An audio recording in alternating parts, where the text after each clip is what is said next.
comme je l'ai dit tantôt dans mes propos sànq ci njëlbeen maa ngi leen di wax ne leen bu ñu génnee rek di ngeen gisaat ci tànt mi ne liñ leen doon wax dafa méngoo ak sunuy kàddu ndax nee naa leen kàddu moom bu méngoo ak jëf rek boo yeboo jàppal ñu doxal ba ci kanam ndax nee naa leen jaar-jaaru Alaaji Modou Ngom géej la lu ci waay tànk rek am na ca la ca des waaye nag fekkee nee naa leen day weddi tuuma ndax lambi werante comme ni ko mag ñi daan waxee maa fekkee moo ko ub ndax nopp bët gémmiñ ak tànk ñoo la koy may te bu ci nekk nee naa leen cër bu ne seede la rawatina gémmiñ ak bët waaye xel bu teewloo te taxuwul rek kooku bu waxee boo yeboo gëmal ba tax na papa dañuy ñëwaat rek fi ñu toll woon sànq sa dig ak Alaaji Modou Ngom rabiyallahu taala anhu nga xamante ne tey ji lu baree bari bëgg nañ ko ci xam la ju baree bari réeree ndaw ñi ndax am na loo xam ne doo ko fekk ci téere waaye nit dina ko dund ci jaar-jaar mu nettali la ko. waaw Alaaji de dafa nekkoon koo xam ne ak loo jubadi ak loo ñàkk-ñàkk xam-xam dina la defal ñaari affaire boo yegsee ci moom. muy yan. mooy premier bi mooy da nga am yàqiin ne yow mën ngaa baax xam nga ki amul confiance ci boppam nit ñi dañuy ñëwaale ne man am naa bakkaar yu bari man li ma def est-ce que yàlla dama ko baal man est-ce que man dinaa mën a nekkati nit ku baax est-ce que man fi ma toll ci xam-xam sax mën naa baax mais bu ñëwee sans que problème am moom tudd la de da nga ñëw ci mbooloo mi rek toog muy wax dafa amoon particularité mooy bu nit ñëwee toog buy wax dafay defe ne moom lay wax dafay wax ne Alaaji day kon def maa xam parce que li muy wax nii man lay wax dana wax loo xam ne yow da ngay xam xel ci mbooloo mi ne kii du kenn man la. wax ju nekk ci mbooloo bu jibee ku ne xam ne am na ku ko moom. mu wax ci wax jooju nag loo amee yow yàqin ne tey jii nii joxante nga loxo ak yonent bi la nga doon mébét jeex na yow nit ku bees nga ak Alaaji da ngay dee ci saa si judduwaat kii dee la nga nekkoon dee na bare na dootul ñëwaat nga judduwaat nekk nit ku bees boo xamante ne bii da ngay amaat xar kanam bu bees. papa ci kaw loolu am na laaj boo xamante ne ñu bari dañ koy laaj. waaw doon lu yéeme. waaw muy Alaaji Modou Ngom nan la xalaat nan la mokkalee alxuraanul karim. Alaaji kenn jàngalu ko am na chance ànd ak moom ci ñetti dëkk yi nga xam ne fii foofu la juddoo. papa Alaaji kenn jàngalu ko alxuraan maanaam toog di nafar ba siin comme ni ko xale di defee. waaw déedéet kenn def ko Ibou Sakho wax na ko fii ko ci invitation bi Ibou Sakho ne ko yàgg nga dina bu may feeñal nit ñi jëriñoo la.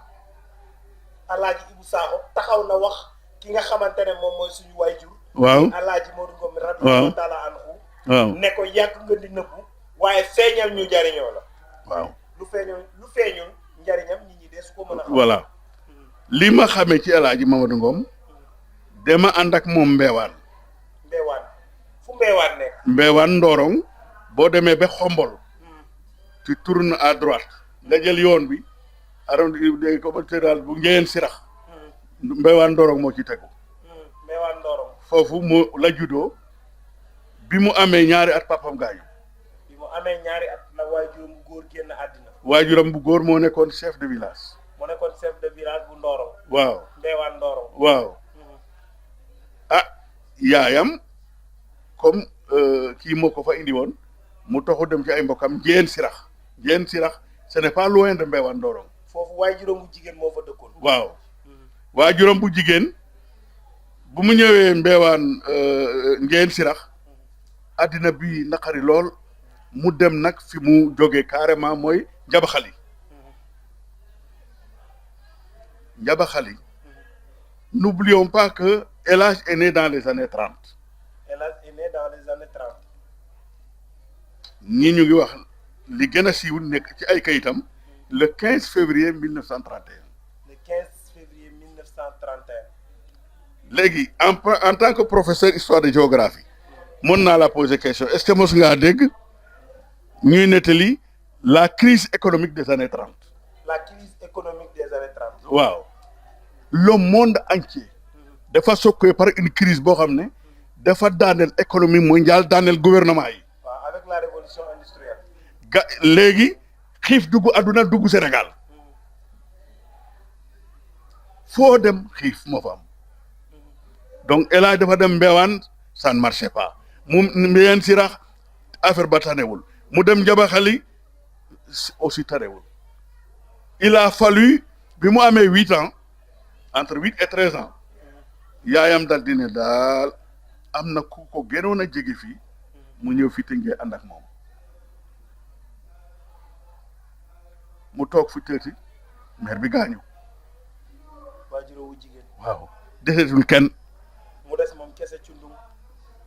mu des moom kese pourquoi mais dese na sax ay mbokk mais dafa am lu koy arrivé loo xam ne neexul dëkku mooy day jékki-jékki daanu day jékki-jékki daanu. ne dal ci suuf jékki-jékki rek daanu ci suuf moom. bu daanoo kenn mënu ko yëkkati amul door fukki nit bu ñëwee it du jóg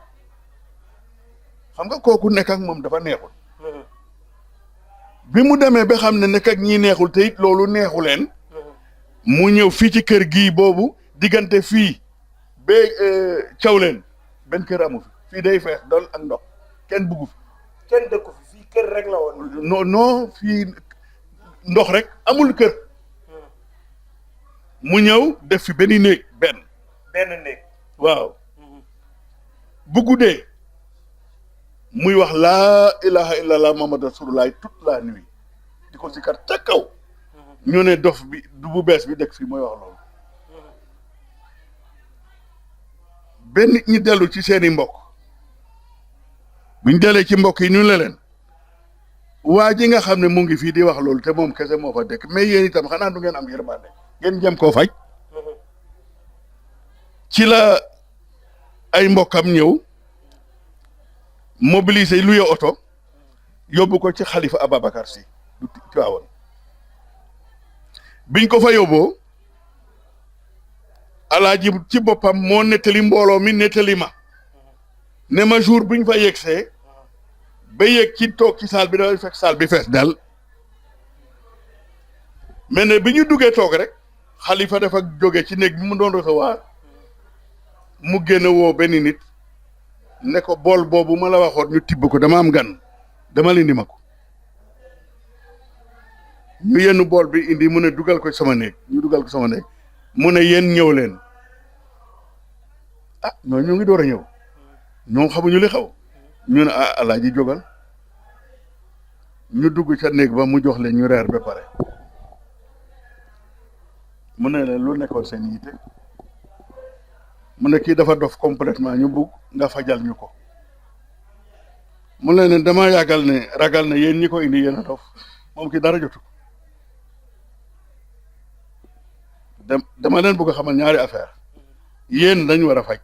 yéen ñi yaakaar ne dafa dof man mi ngeen fekk si maa ngi koy ñaan mu ñaanal ma xalifa Ababacar ma wax loolu xalifa Ababacar. waaw dana continuer Serigne Babacar Sy. Babacar Sy mu ne daanu yi arrêté gu léegi de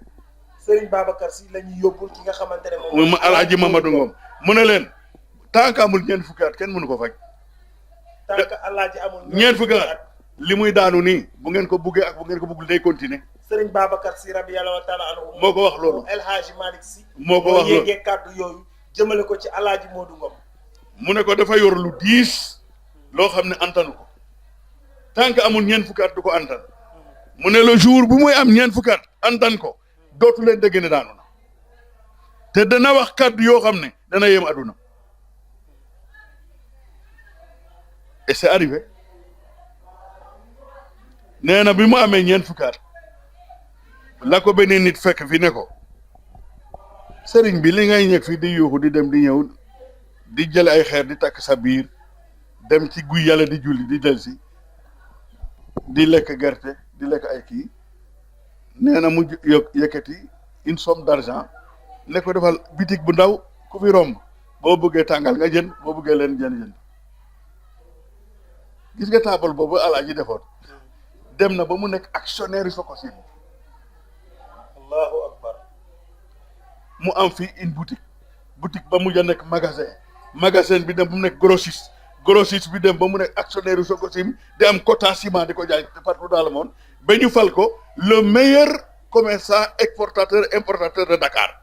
allahu akbar xam nga ni loolu ndaw ñu bari xamuñu ko woon. waaw. plateau bu spécial la. Papa da ciy baax ñu rappelé que suñu mbokku téléspectateurs yi. parce que gis naa ne lu guddi li muy gën di guddi rek muy gën di neex waxoon naa leen ko njàngate rek ngeen ciy jëlee te nee naa leen njariñ dong lay jur ki nga xamante ne mooy El Hadji Modou Ngom radiyallahu taala anhu fut l'un des plus grands exportateurs de ciment de l'Afrique de l'Ouest te it ñuy fàttalikuwaat que ñoo ngi ci tey jii ba tey jii ci waxtaanu 12-12 bi Papa ñu gën a xuus rek. léegi bi Sénégal defee indépendance à partir de 62 61 62 mu am bouillonnement politique Sénégal état bi taxawagul lool idéologie bi taxawul est-ce qu'on sera socialiste communiste ou capitaliste mu mel ni Mamadou Dia am doole bëgg instaurer le socialisme li mu njëkk a def mooy système maraboutique sénégalais foog ñu dindi ko fi du El Hadj kese la attaqué de dem na ba Touba mu convoqué lu Sëñ Fallu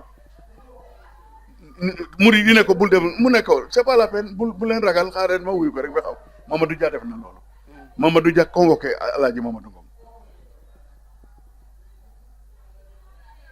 Alaaji Mamadou Ngom bu ñu déggee ni jàkkoom woo nekk na ko te ku mu convoqué mu sànq ko waa quartier bi ñemeetuñ sax jaar ci buntu këram waxuma di ko fréquenté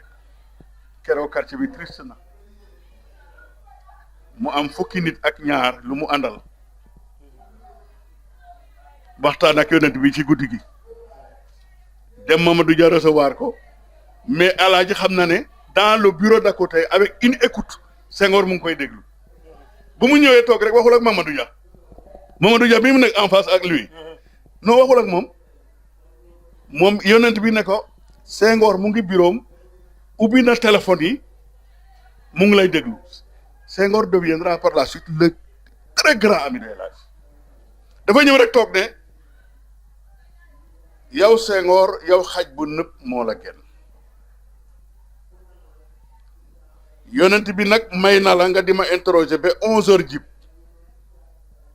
11h pile ba mu fekkee ci bureau bi nga wax ci gouvernement bi 11h pile bu ma fi fekkee gouvernement Sénégal dutu lañ ci bokk yéen ñaari ñi mu door a adressé Mamadou Dia Senghor tiit bàyyi lam doon écouté ñëw ne ko boo gisee nga may wax lu ma neexul tu es patriote li nga ma wax gêné wu ma réponds aux questions de Dia ñu libéré la nga dem mu ne ko maa ngi koy déglu mu ne Dia ne ko waaw ñi nga indaale nii il faut que ñu génn mu ne yow nga génn yow nga wax ak man du ma am seede laa leen indee li may wax ñu di ko dégg yow li nga wax ñu di ko dégg ñooñu mu àndaloon pendant des années ñu ngi seede loolu fii ci ëtt bi El Hadj mu ne Mamadou Dia mu ne loo bëgg a xam mu ne ko dama bëgg nga def ay miracle woon nit ñi damaa dégg ngay wax mbiri Mahdi ak yooyu mu ne ko du yow yaay woon miracle bi moo gën a woone wooy yow gouvernement bi moom daanu nga ci kenn mënta tere ñu tëj la Mamadou Dia ne ko lu tax may nay tëj mu ne ko dana ñëw ci kanam da ngaa wax a def ba ñu tëj la yaa ma convoqué loolu la lay jural yow miracle du ma ko def du ma def dara li ma lay wax mooy loo sëriñ boo xam aduna demal foofu nañ la daaneel te buñ la daaneel yem ca dañ lay tëj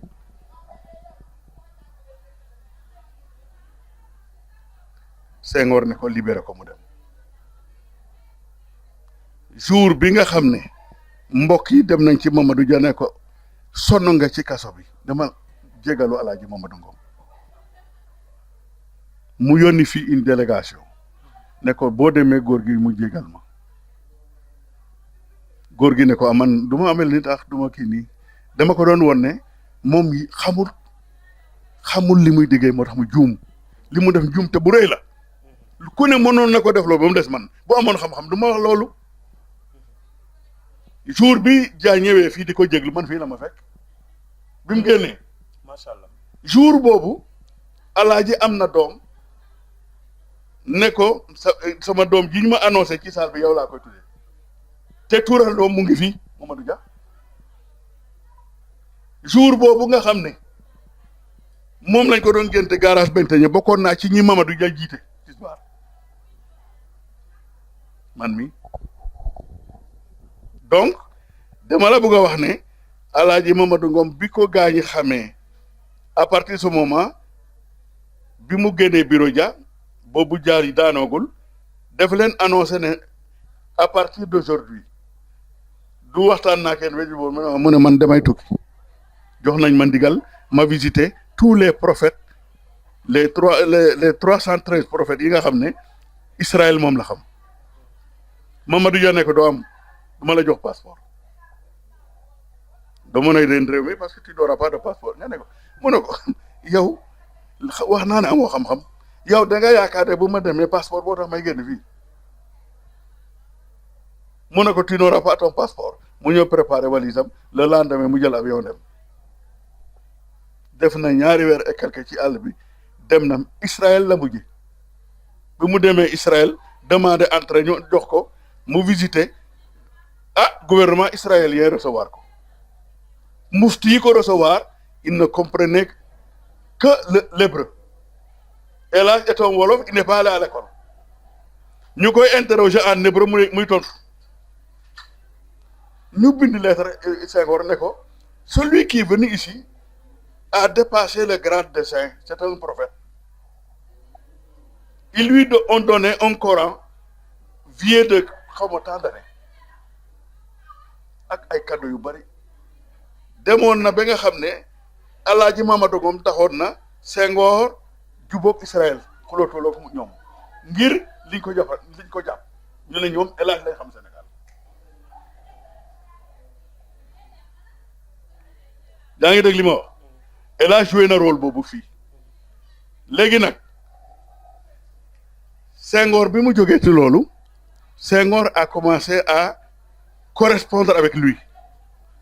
El Hadj est un républicain comme gis nga comme ni ñuy waxee nii takk leen masque def leen distanciation ak yooyu ñun dañ koy wax fii parce que El Hadj a toujours fait ça mosul dem fenn te tàggoowul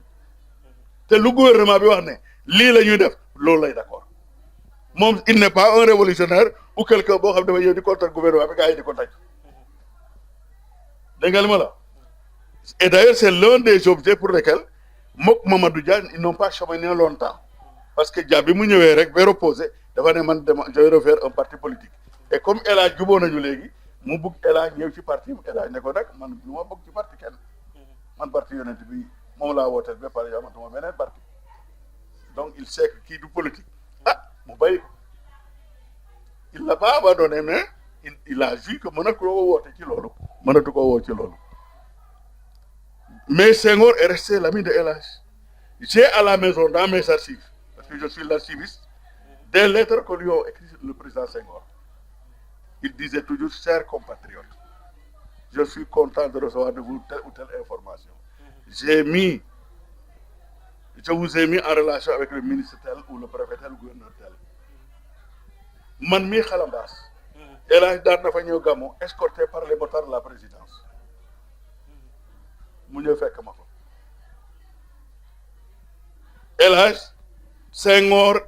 tax na et après Abdou Diouf Omar Bongo recevoir ko au Gabon fekk man maa am gàmmu comme gàmmu yi ñu organisé nii maa am koo xalambaas El Hadj mu ne ko gàmmu seen mënuma ñàkk a dem damay ñibbi Omar Bongo jox ko un avion mu wàcc fii mu nekk directement aéroport ñëw xalambaas donc jàppoon na ma jàpp boo xam ne c'est excellent parce que man du ma dara doom yi xam nga du ma dara. papa xam naa li ñu dese ci waxtu. bariwul ay minutes la. waaw xanaa ñu bàyyi la rek nga tàggatoo ak tey ji lan ngay wax ndaw ñi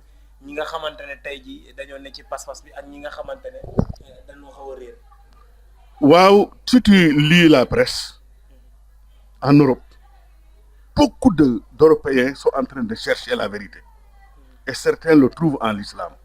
ñoo ngi gis fan yi ñi ñaa ngi tuub ba mu jaaxal tubaab waaw tubaab yi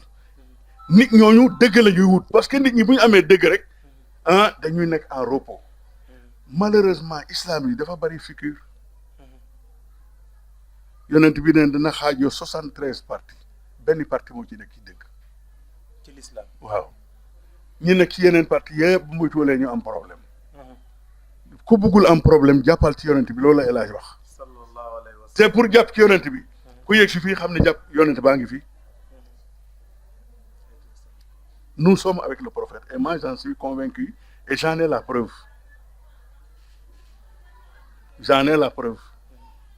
xam nga ban preuve laa ci am bi El Hadj demee je me suis senti orphelin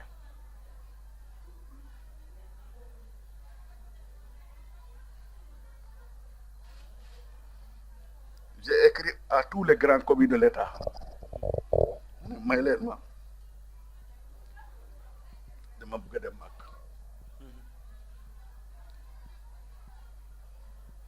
benn nit ci ñoom moo ko dégg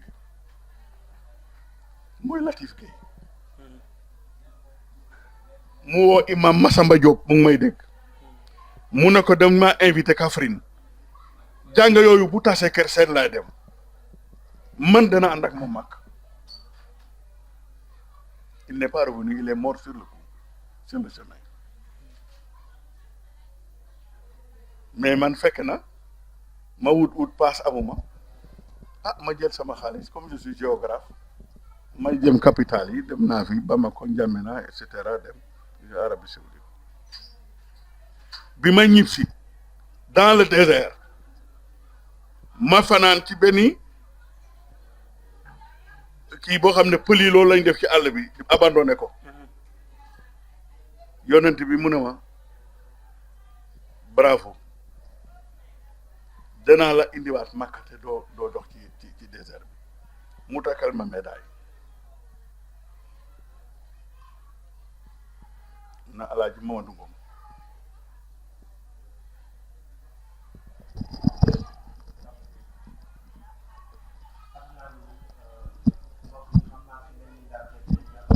mooy émission bi ñun nag dañuy doole sant yàlla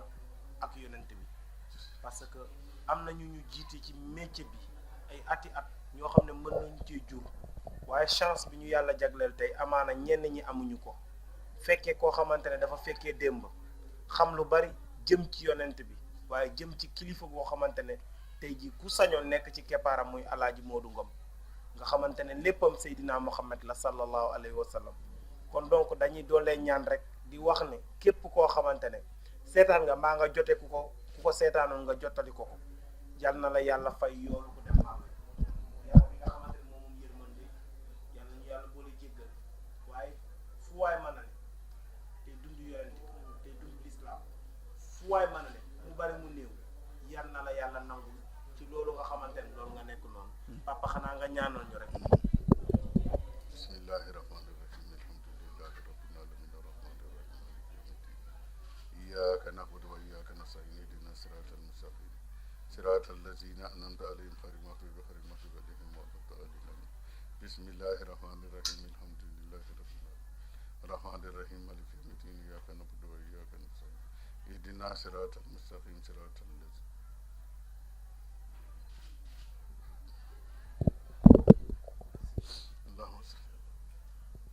jërëjëf yàlla jërëjëf yonent bi jërëjëf Alaaji Mamadou Ngom l'homme incomparable